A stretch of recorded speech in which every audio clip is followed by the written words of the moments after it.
அஸ்ஸலாமு அலைக்கும். வீட்டுக்கு தேவையான திங்ஸ் வாங்கும்போது, மற்ற திங்ஸ் வாங்கும்போதும், வீட்லேருந்து கிளம்பும்போது இதெல்லாம் வாங்கணும், அதெல்லாம் வாங்கணும்னு நினைப்பேன். பட் அங்க போன ஒரு சில திங்ஸ வாங்குறதுக்கே மறந்துடுவேன். அதாவது எனக்கு ஒரு பொருள் தேவைப்பட்டால் அந்த நிமிஷம் தான் சொல்லுவேன். முதல் நாளே சொல்ல மாட்டேன். இந்த ஹேபிட் ஸ்கூல் படிக்கிற காலத்துலேருந்தே இருக்கு. ஹபி இருக்கும்போது சமைக்கிறதுக்கு ஒரு பொருள் தேவைப்பட்டாலும் ஓடி போய் சின்ன பிள்ளை மாதிரி வாங்கி கொடுப்பாங்க. ஒரு பொருளுக்காக இந்த வெயில்ல போகும்போது எனக்கு ரொம்ப கஷ்டமா தான் இருக்கும். ஒரு பொருளுக்காக கஷ்டப்படுத்தக்கூடாதுன்னு இந்த பழக்கத்தை மாத்திக்கணும்னு தோணுது.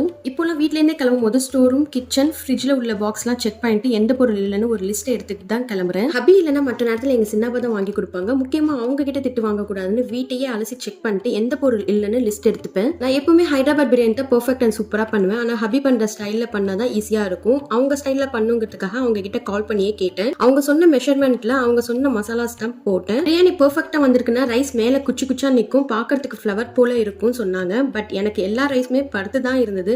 டேஸ்ட் வைஸ் சூப்பரா இருந்தது. என்ன ரீசன் கேட்டேன். இந்த டிப்ஸ்ல ஃபாலோ பண்ண சூப்பரா வரும்னு சொன்னாங்க. நெக்ஸ்ட் டைம் ட்ரை பண்ணிட்டு சொல்றேன். அஸ்ஸலாமு அலைக்கும். தேங்க்யூ ஃபார் வாட்சிங்.